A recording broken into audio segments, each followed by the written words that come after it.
Hi, I'm Jerry Meints. Welcome to It's a Family Affair. I'm here with my best friend, wife, co-therapist, Deborah Meints. Hi, Deb. It's good to be back. Yeah. You know, we're here today and focusing on a new topic. And the topic of our show today is everyday heroes. That's right. Since September 11th, I think we've learned to redefine the word hero. Prior to September 11th, heroes were famous people, rich people, people thinner, people higher on the social strata. But since September 11th, heroes have come to be everyday people who are willing to look at what's happened in our lives and try to rebuild with the last strength they have.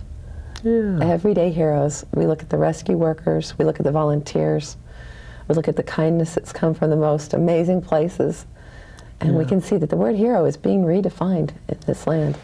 You know, it's interesting. We wrote a book this past year. It's just about ready for publication, and it was entitled Love Tools for Everyday Heroes. Right. And somehow that title has a much more significant meaning, because our concept was very much the same that we're discovering today with the heroes of the World Trade Center and all the challenges that have happened since then. That's our right. soldiers in Afghanistan, our law enforcement all over this country and all over the world. Because our concept was that heroes don't really need to be athletes and rock stars and, you know, super screen. Exactly. That really everyday life presents itself as a heroic challenge. Right. Or as my mom would say, life is not for sissies. Okay. And as Joseph Campbell would say, give your life to something larger than yourself. We have free will. Yeah. And with our free will, when things are difficult, when times are hard, we can choose to look for the good and go towards it. And that is harder in times when it seems that the darkness is so overwhelming.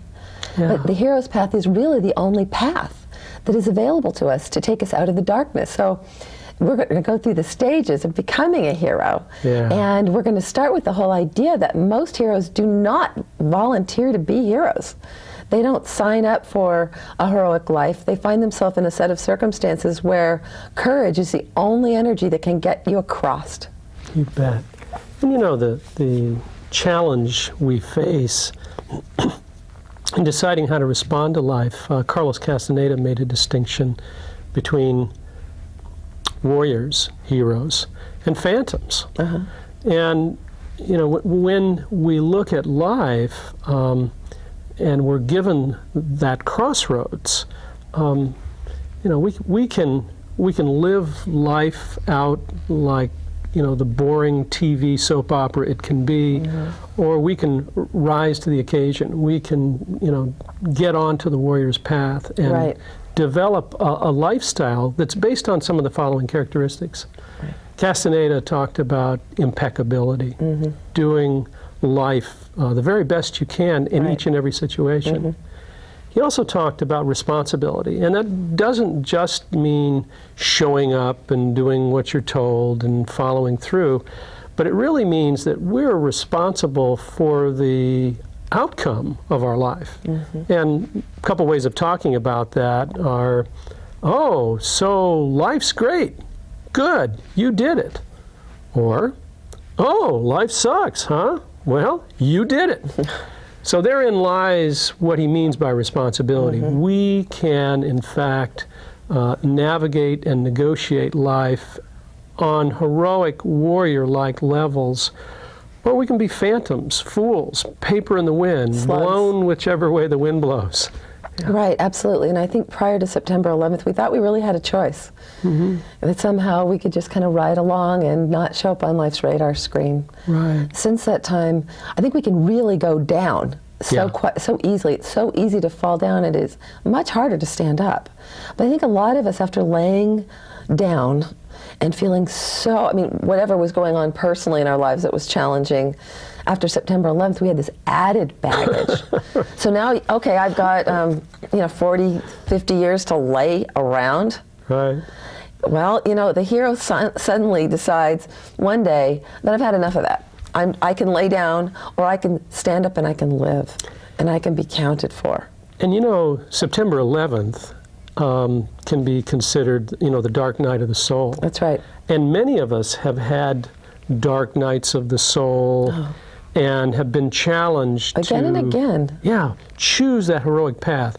I want to pull up on the screen for a moment our graphic that illustrates the 7 steps involved in the hero's journey. I think that's really important, and this again is something that Joseph Campbell, our mythologist of our time, and the inspirer for Star Wars. Yeah, he wrote it. He basically wrote the plot line saying we needed a modern day version of heroes to inspire us, and looked at ordinary life and what we go through as a template for Star Wars. And on September 11th, for me, 5:45 in the morning, watching CNN Live, I left, as did so many Americans, I left the ordinary world.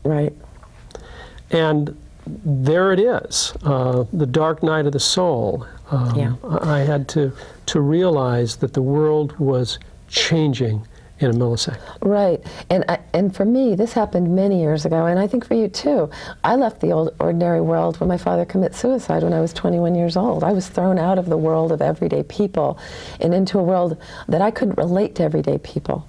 I was thrown into a world and got put on an adventure that I had not signed up for.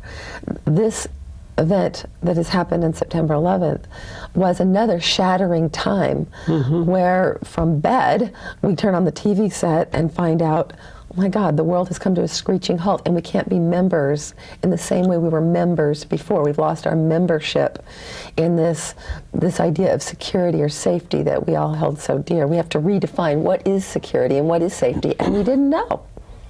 Exactly. And for me, Deborah, I faced the dark night of the soul the day I entered Vietnam and joined the 101st Airborne. Yeah, left the ordinary world, and everything changed. That's right. And the second stage of the hero's journey is to accept the call to adventure.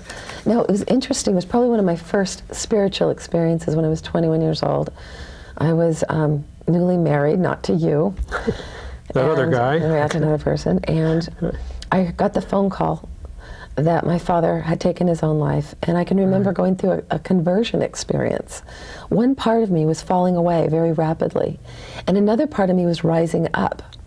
So it would be like an experience of being quite a divided self. And one part of me, before I went into the actual grief, said, this can mean something.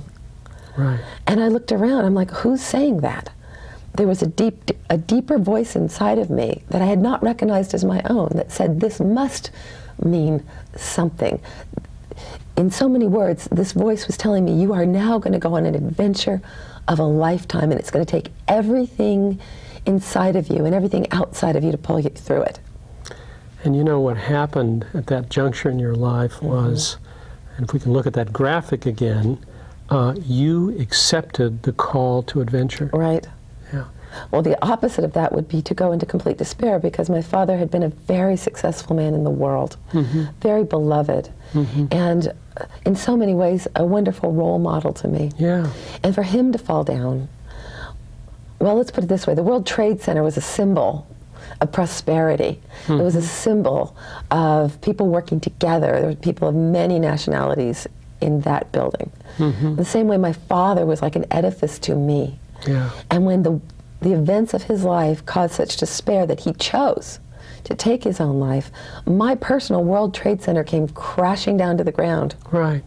And so with call, the depth of that profound impact and the crater it left in my life, there was a choice. I could stare into the abyss and leap in myself, or I could leap into the adventure. And I think that's the way it is with so many of us. You as a combat veteran have told me stories where you did not know if you were going to make it through the day or the night many, many times. And when it gets that bad, well, my 12-step friends can tell me the next line. You take it moment by moment with God. You don't get out ahead of it. And God to you may be this nebulous idea of some promise, some good. Paul McCartney, who's still on the scene, Okay, right. talked about his own life. His mother died of breast cancer when he was a young man. And then recently his wife Linda died of breast cancer. And he was being asked, how do you go on? And he said, you know, I've always felt that out of something tremendously hard, something good can happen. It's a certain kind of faith.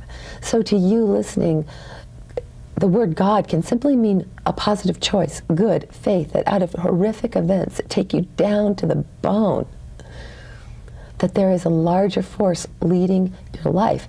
And when we look at Star Wars, we're talking about the Force. Right, right.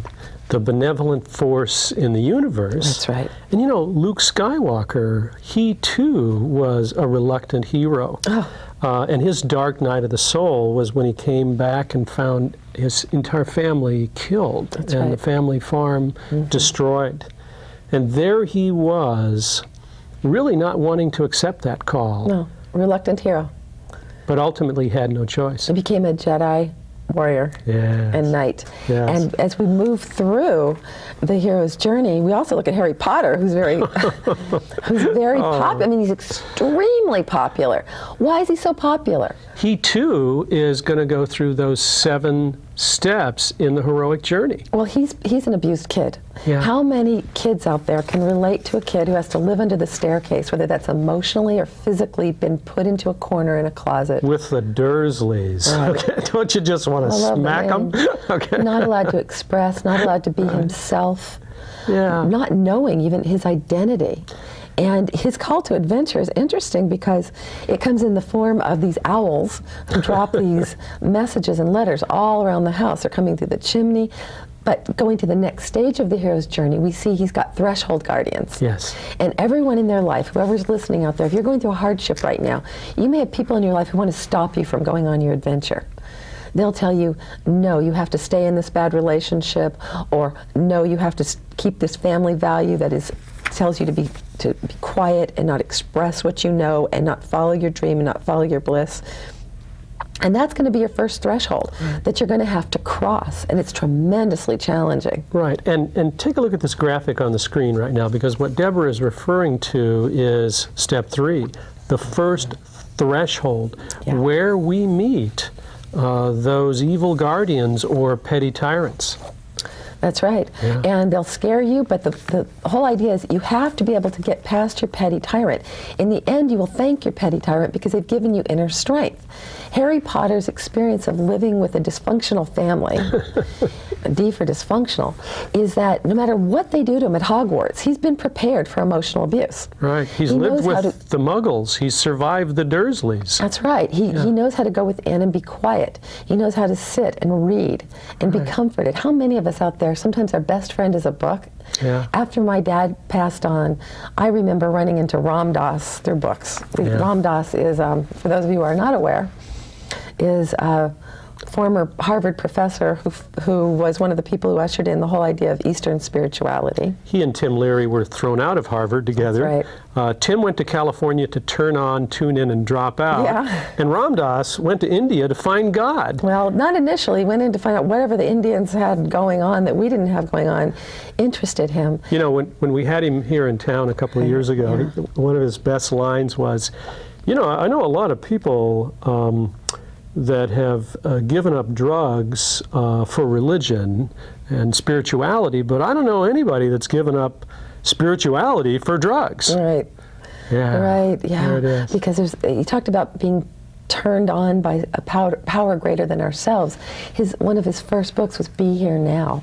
And I'll tell you, that is part of the heroic journey, is to learn to be in the moment. I remember when I was 21 years old, living in Huntington Harbor, this extremely materialistic place, much like Palm Desert,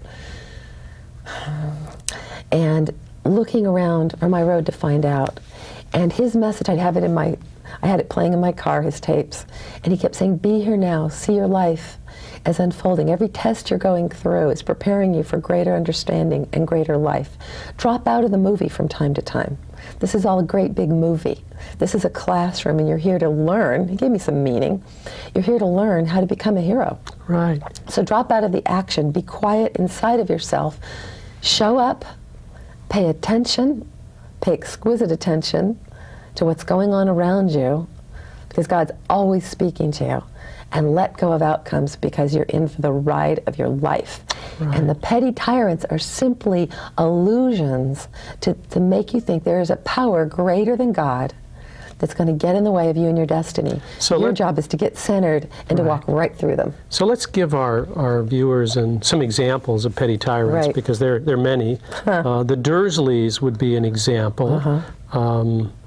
And there were a couple other creepy characters that Harry met. Oh, there's Draco Malfoy, you know, there's the Slytherins.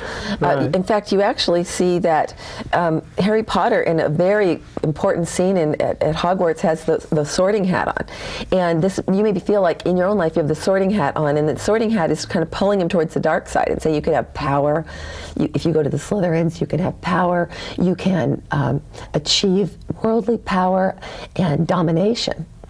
The Gryffindors, which he eventually ends up going towards, is saying something else. It's a mystery. He doesn't quite know what they're offering him, but it's not that kind of power.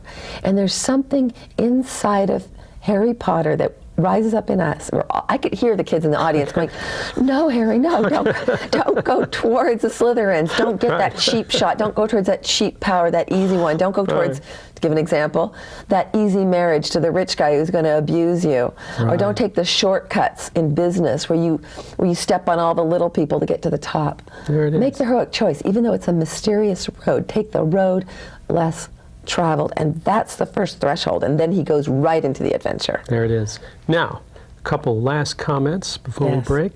Luke Skywalker, he met some petty tyrants. The evil empire, you know, the Emperor, and later Darth Vader. Jabba the Hutt. Yeah, and when we think of Carlos Castaneda, he met evil sorceress. He met all kinds of evil forces that were standing there guarding, trying to prevent him from taking that next step. Now, two last things I want to leave our viewers with.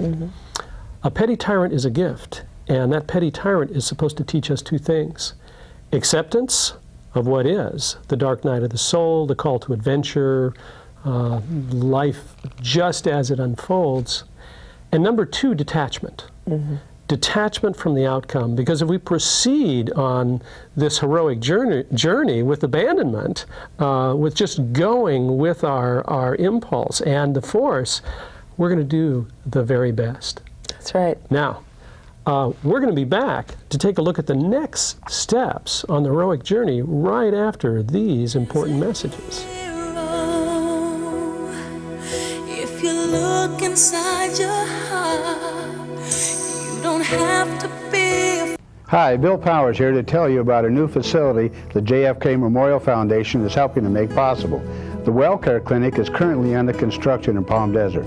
This clinic will provide 12,000 visits a year to moms and their babies, regardless of the parents' ability to pay. Join those who are helping to lay a strong foundation for our valley by supporting this community service. A few naming opportunities are still available, including the facility itself. Call to learn how you can get involved.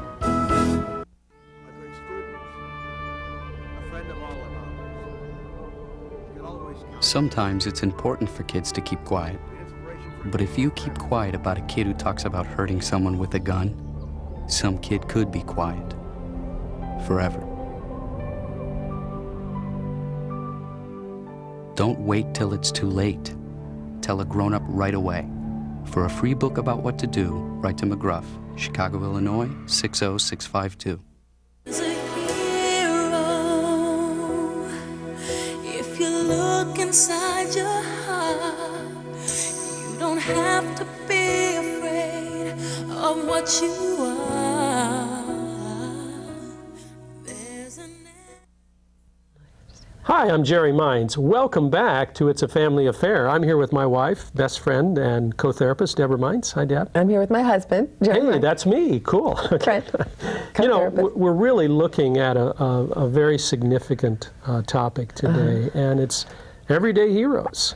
And the events of September 11th have called all of us to adventure, have challenged us, have made us face the dark night of the soul.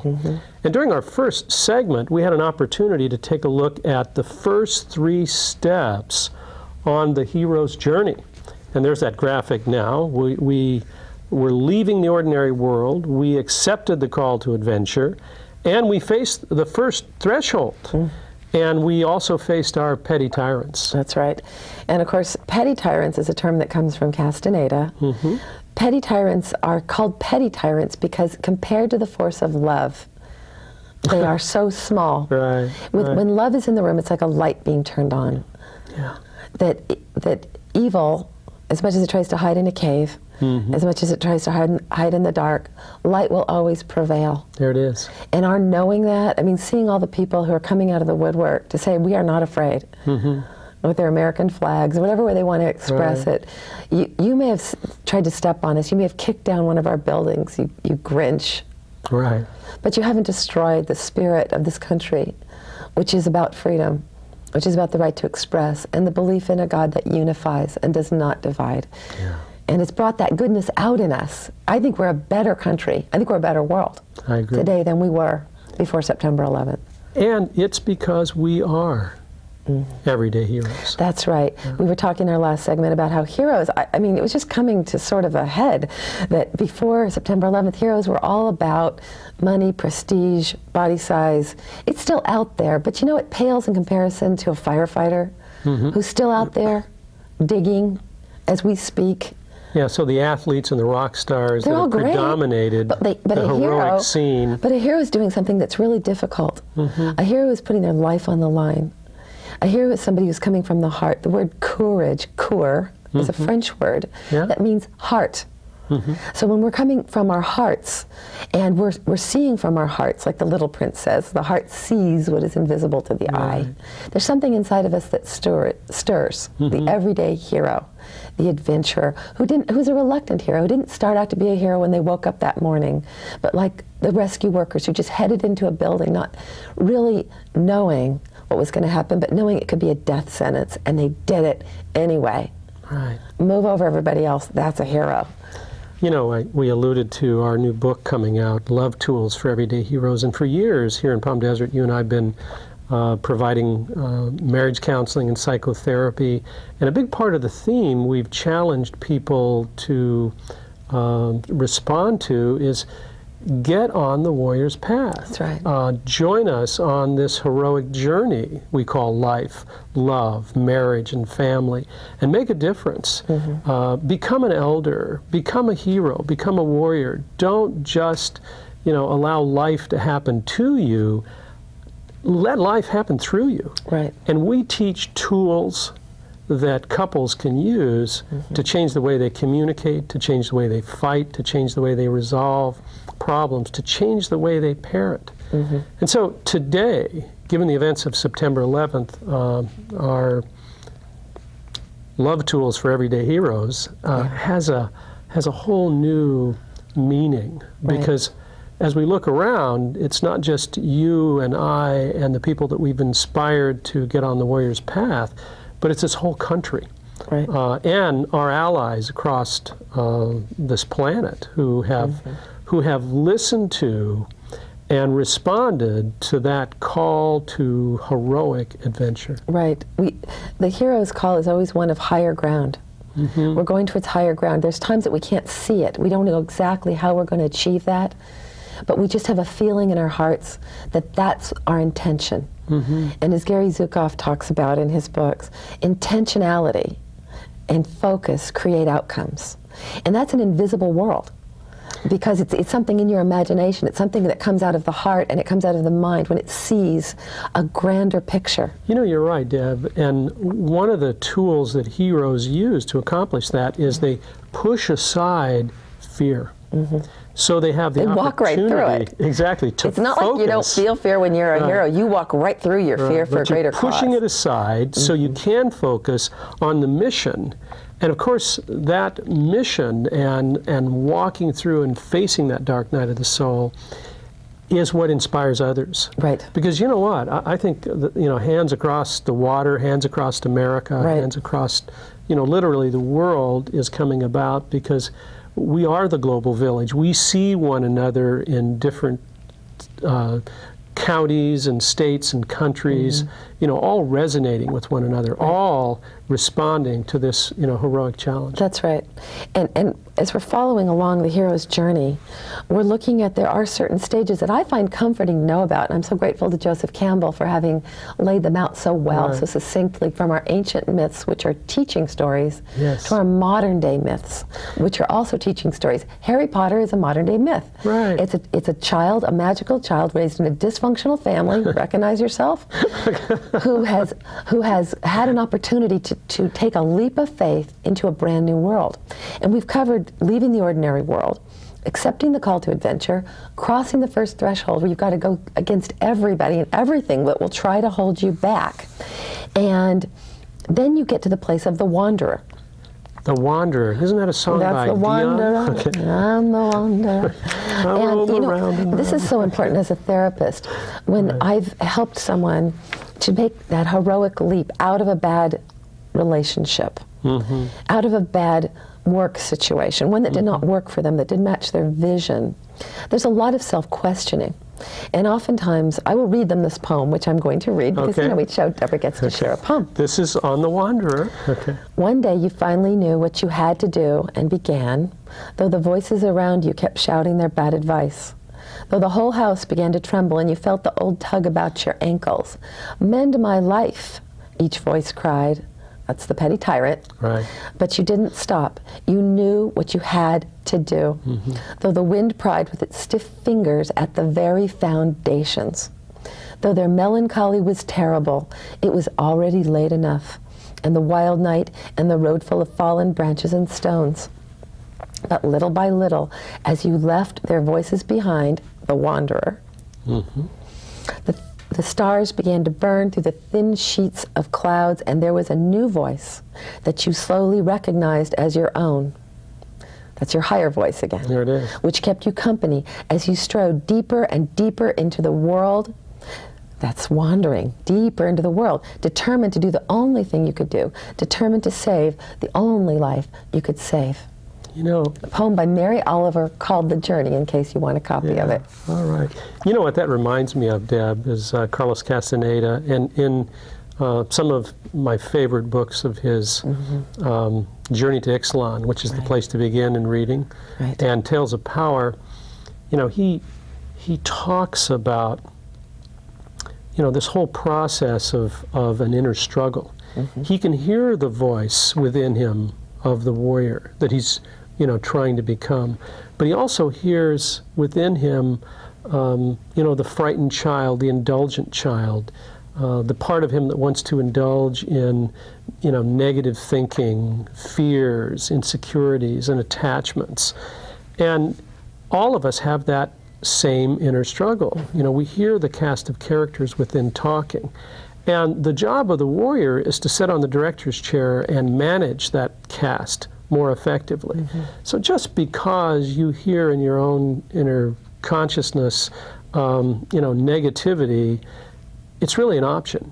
The warrior's path is within you, and one must resonate with those higher conscious voices within and follow those heroic messages, because they're going to lead us where we need to be, because it's the path with heart, the path within, that shows us how to proceed on this heroic quest. You got that right.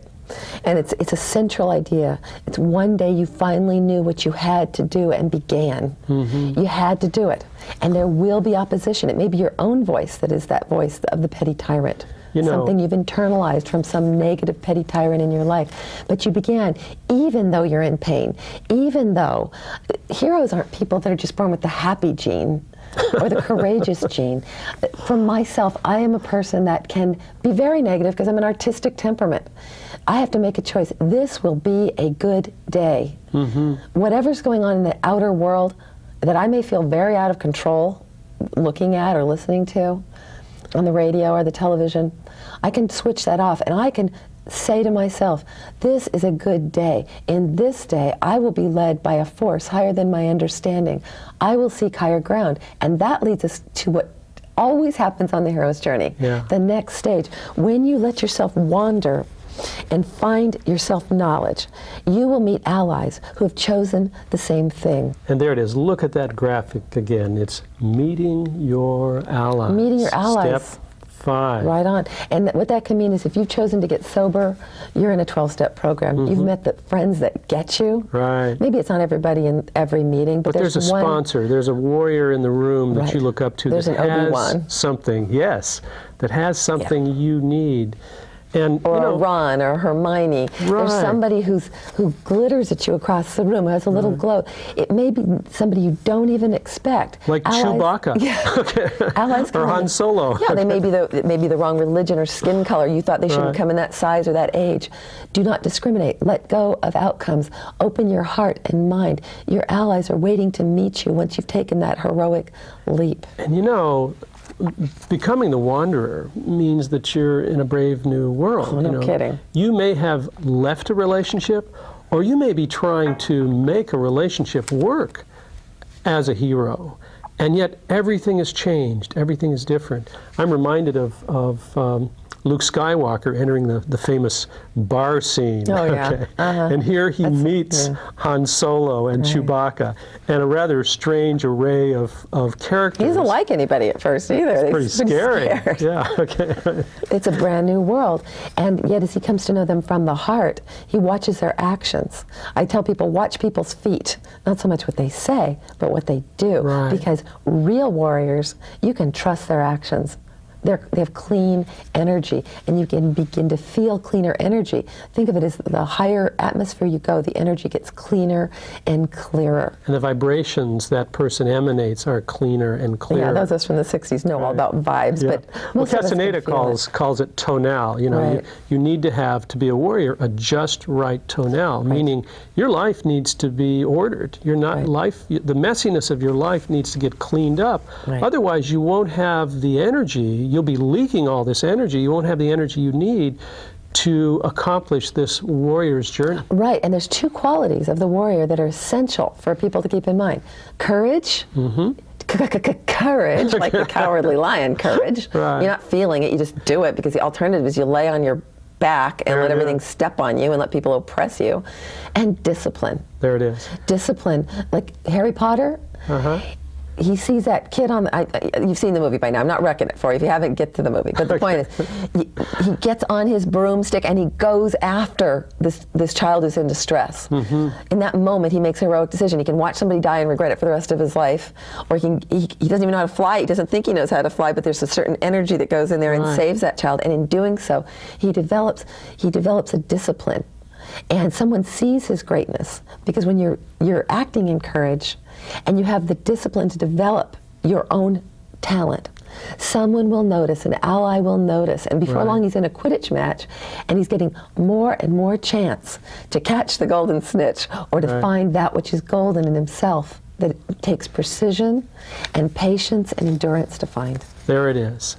And Deb, that takes us to the 6th step on the hero's journey, and that's becoming a warrior. And that's what you were talking about with the Quidditch match.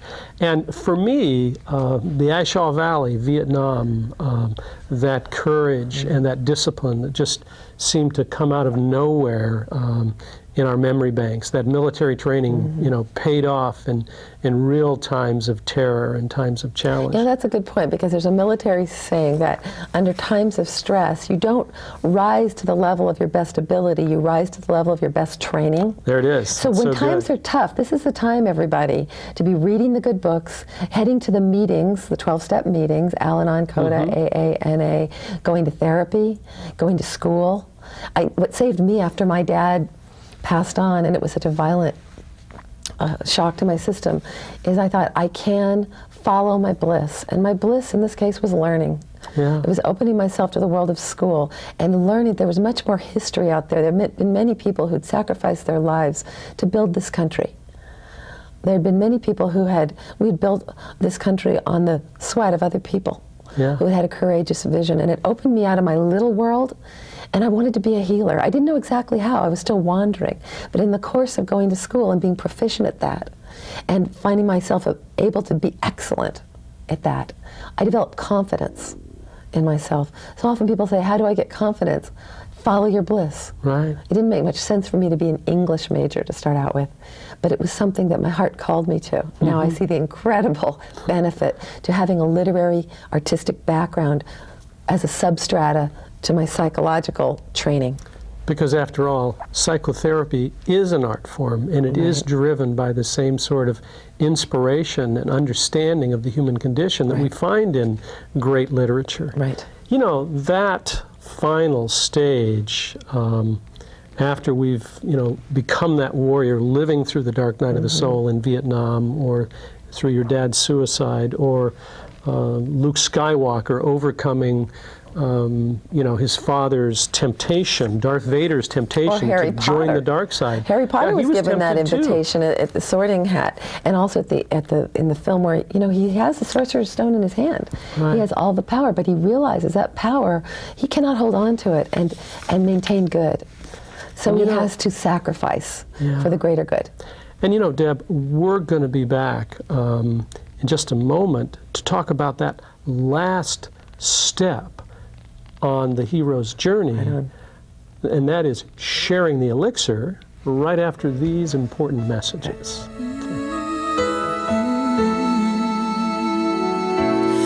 There's a hero if you look inside your heart. You don't have to be afraid of what you are. These kids are in trouble. They're not getting high on drugs or stealing. If they were, you'd do something about it right now.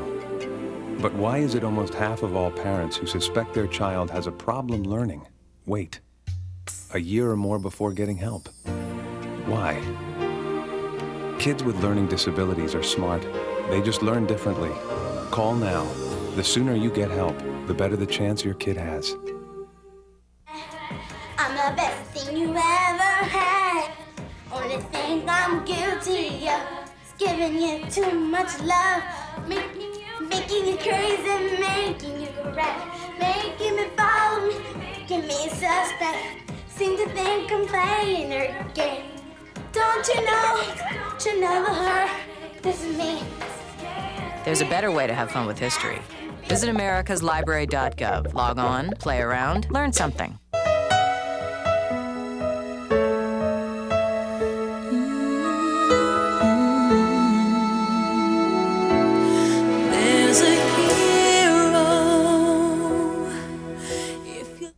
Hi, I'm Jerry Meints. Welcome back to It's a Family Affair. I'm here with my best friend and wife, co-therapist. I'm here with my husband. Hey, Deb. Co-therapist, Jerry Meints. All right. We're really focusing on an important theme today. And my favorite theme. Yeah, everyday heroes. And we've had a chance so far to explore 6 of the 7 steps involved in the hero's journey. Since we're all on one, whether we like it or not. We are indeed. And first, of course, is leaving the ordinary world, which we all did September 11th. Right. And the second step, if we can take a look at that graphic, is that we had to accept the call to adventure. There was no turning back. That's right. The world had changed fundamentally. It's too late to turn back now. There it is. And thirdly, we had to face the first threshold. That's right. Petty tyrants like Osama bin Laden and the boys. We call them petty because in the face of love, hate cannot win. That's right. Yeah, love wins out. Yeah, love wins. Love conquers all. There it is. And the fourth step has to do with becoming the wanderer and roaming through the bar scene like Luke Skywalker. Well, you don't always know what you're going to do. You just know you're being led by a higher force that's going to guide you moment by moment into a new world. Right. And once you've accepted that call to adventure, you're going to meet the next step, and that's you're going to find yourself meeting people like yourself who want higher ground. And those are your allies. That's right. And that can be Princess Leia, Han Solo, Chewbacca, who knows? Right. Right. We're not saying the princess that will lay you, by the way. Okay. That's right. Okay. We're talking about higher ground here, folks. That's it. Very good. Okay.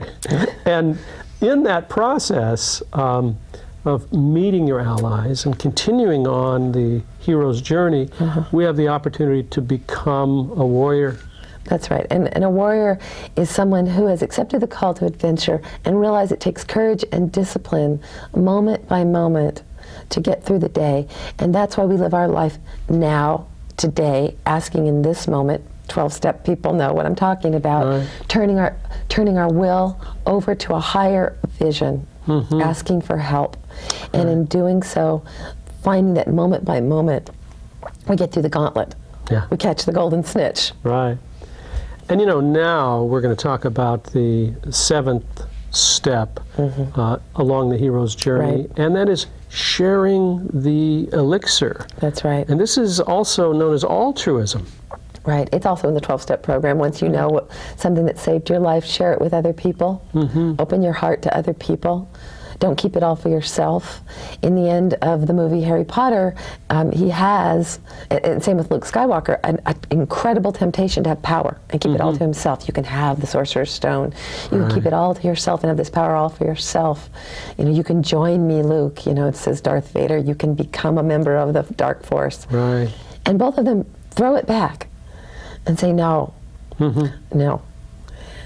If I were to take all this for myself, I would miss the golden opportunity.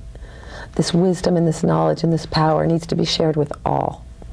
And the doing of that, and that's of course what altruism is all about, is, you know, doing something not for your own ego or gratification, but for a greater good. Right. You know, sharing that, you know, hope, strength, wisdom, inspiration, courage. And, you know, this in part is what we do in our path, because you and I are both warriors, heroes who have faced our dark night of the soul, and we have tools, skills, and strategies that we share with individuals, couples, and families to help them on their heroic journey. Right. And I hate to use the word faced as if I'm through it, because the way I look at it, when you're a baby, you face crises. When you're a young child, you face crises. When you're a teenager, you face a lot of peer pressure. Right. When you're a young person, you have to make a lot of choices that are permanent choices about getting married and having children. As a middle-aged person, having to face my mom's death, having to face a lot of illnesses and loss of people I love, these have sent me back through the gauntlet. It's not like, you know, I can start leaving the ordinary world happens a lot. But I think what I agree with you is that what I've chosen in my life is to be a hero, so that unlike my dad who gave up, Right. when dark times come, I want to make the positive choice, even if I don't know exactly how it's going to turn out. And in the doing of that, you follow that path with heart, using that courage and that discipline. Right. And that is what we teach. That's mine. Yeah. See, I can have confidence in that I can choose. I can choose to be led by a higher power, and it will come to me. It's never failed. Right. And it will bring me allies and what I need. It will bring me supply, and I can trust it. Right. And that's what makes me a warrior, is that I'm signed up with the right program, the program of love. Right. Well, you know, keep an eye out for our new book, Love Tools for Everyday Heroes. It embodies this theme we're talking about today, and those tools, skills, and strategies that'll help you navigate the new millennium. Right. Okay. Yeah. I would like to segue into the idea of genius. Okay. Because this idea, genius and hero, tend to go together. They're heroic themes. Most people relegate genius to be Einsteinian type of IQ. But there are different kinds of geniuses, That's aren't right. there? Many different kinds. In fact, the ancient meaning of the word genius, it comes from the Oxford English Dictionary, is the guardian god or attendant spirit allotted to every person at his or her birth. That means you have your very own guardian spirit who's pledged to help you become the person you were meant to be. You know, Deb, that's so true. And I remember when we did temperament tools, the way we package that now in our book is the horse you rode in on. Right. And there were 4 horses. The pack horse that we can really count on to be, you know, the person to take care of business and really, you know, move Their our genius is nation. in their endurance and their ability to focus and their ability to provide. And their strength, yes. And their strength. And next comes the wild Mustang. Okay? Those fun and playful, sometimes outrageous, over-the-top risk takers that lead and inspire us, with their ability to take it to the limit. That's right. And entertain us. Right. And then thirdly, and this of course is your temperament, the unicorn. Yeah. Who tends to get, you leave that to me, who tends to get inspiration from invisible places or invisible sources.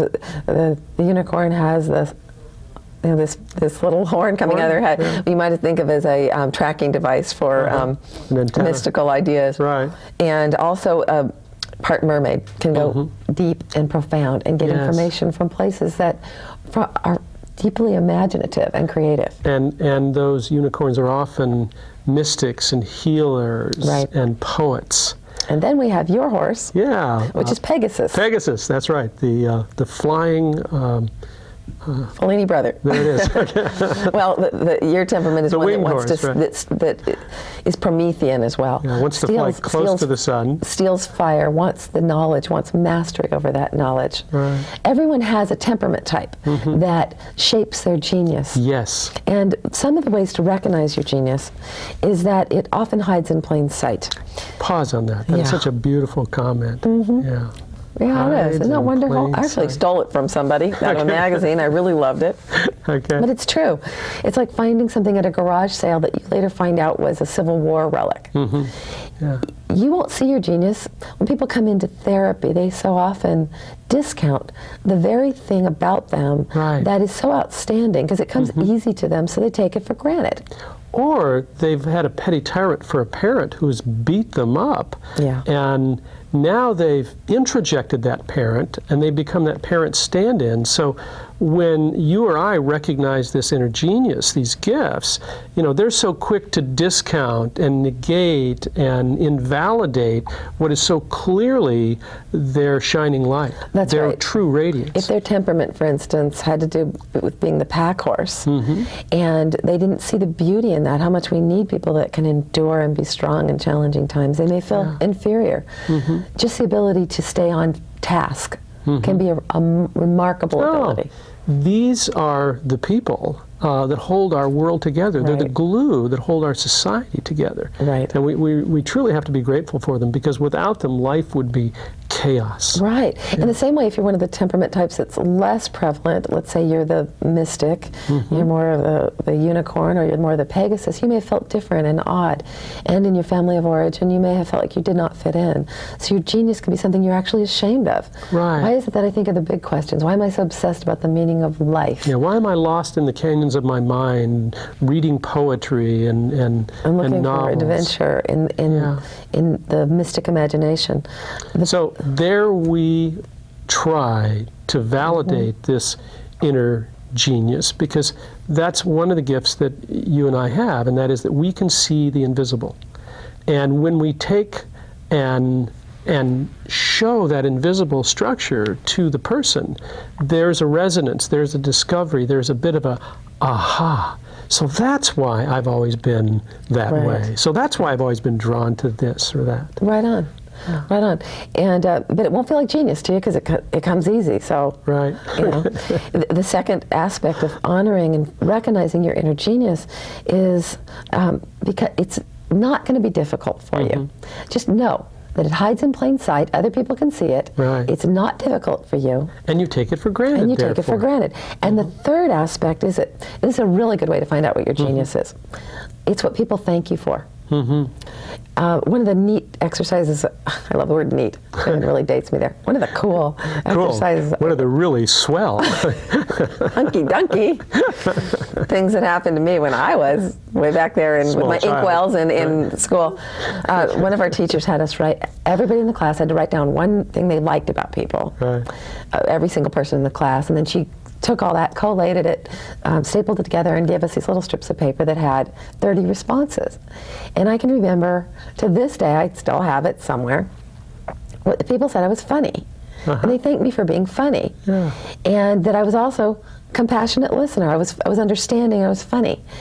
Now, those things didn't really stand out for me as being, and other people in the class were looking at, you could just see us staring at these things. I bet if I go to my class reunion, we've all kept them. It's a great idea. Because those things that people thank you for, that people may call you for a recipe, they may ask you to fix their car, They may call you for your physical strength. They may call you for your moral strength.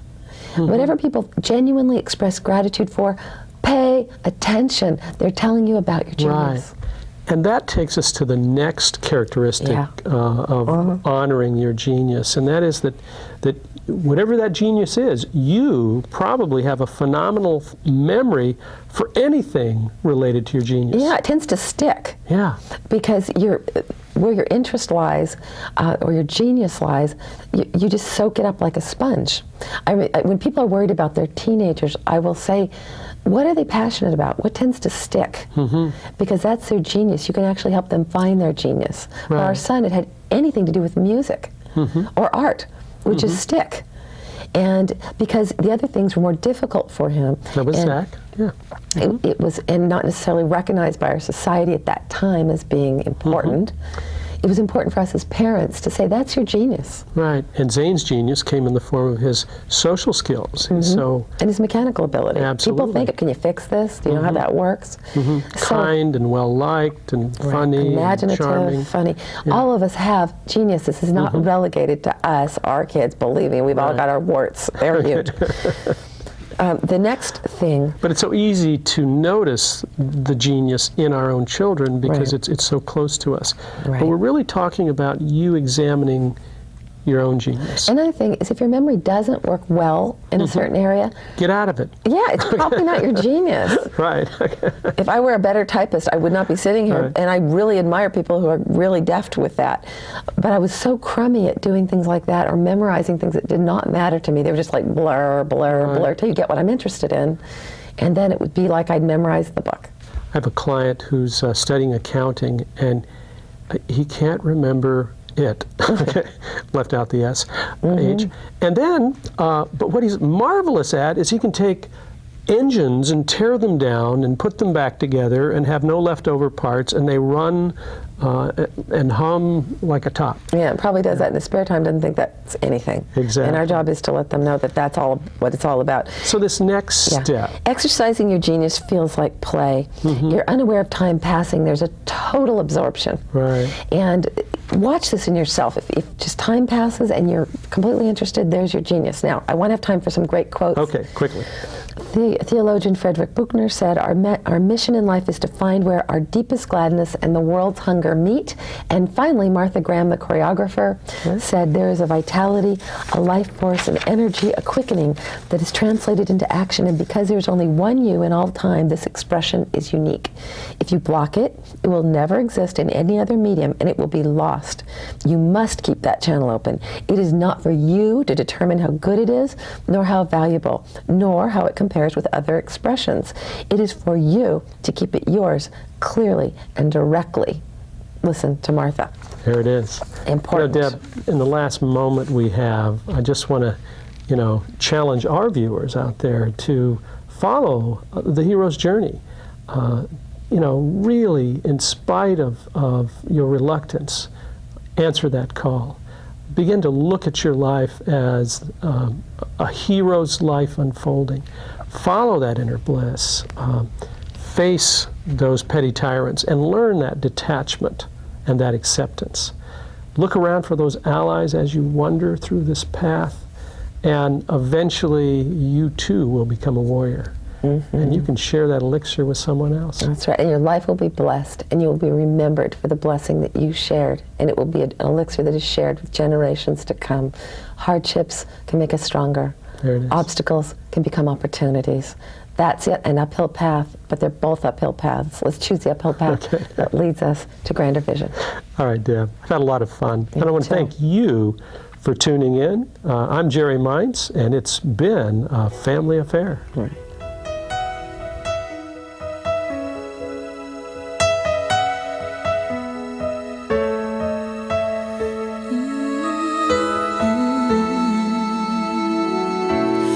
There's a hero if you look inside your heart. You don't have to be afraid of what you are. There's an answer if you reach into your soul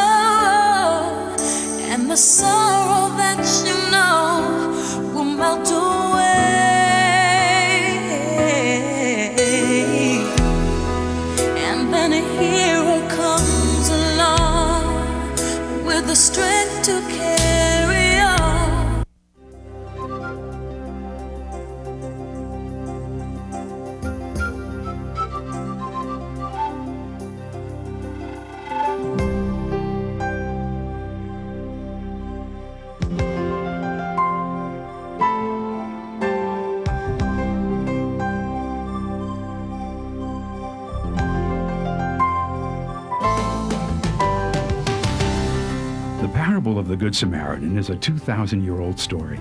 It is universally understood in every culture in every part of the world. It answers the question, who is my neighbor?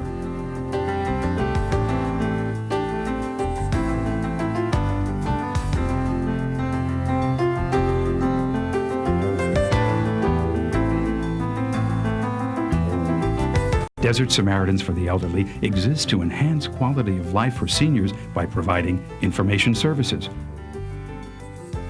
referral services, financial aid, medical assistance, transportation, advocacy,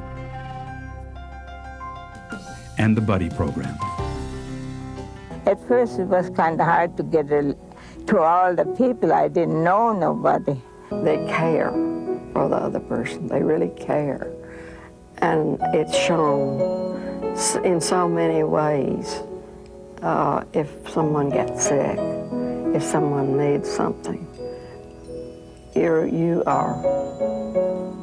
people are coming by.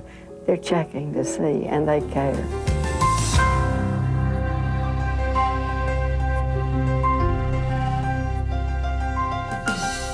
Desert Samaritans for the Elderly, enhancing quality of life for the elderly today and tomorrow.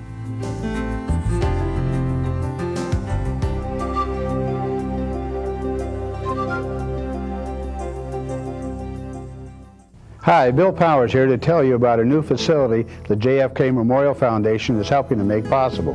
The WellCare Clinic is currently under construction in Palm Desert. This clinic will provide 12,000 visits a year to moms and their babies, regardless of the parents' ability to pay. Join those who are helping to lay a strong foundation for our valley by supporting this community service. A few naming opportunities are still available, including the facility itself. Call to learn how you can get involved. There are heroes. My dad fixed things for everyone. Whose names we never hear, reaching out to help their fellow man.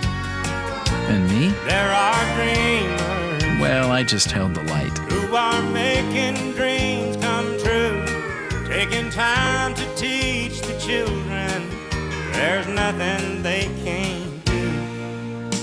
All it takes is a point of light. Over the years, we fixed things for friends we knew, and some we didn't. He was teaching me more than just how to fix things. And you try to make it right. Teaching by example. You will be Pass it on.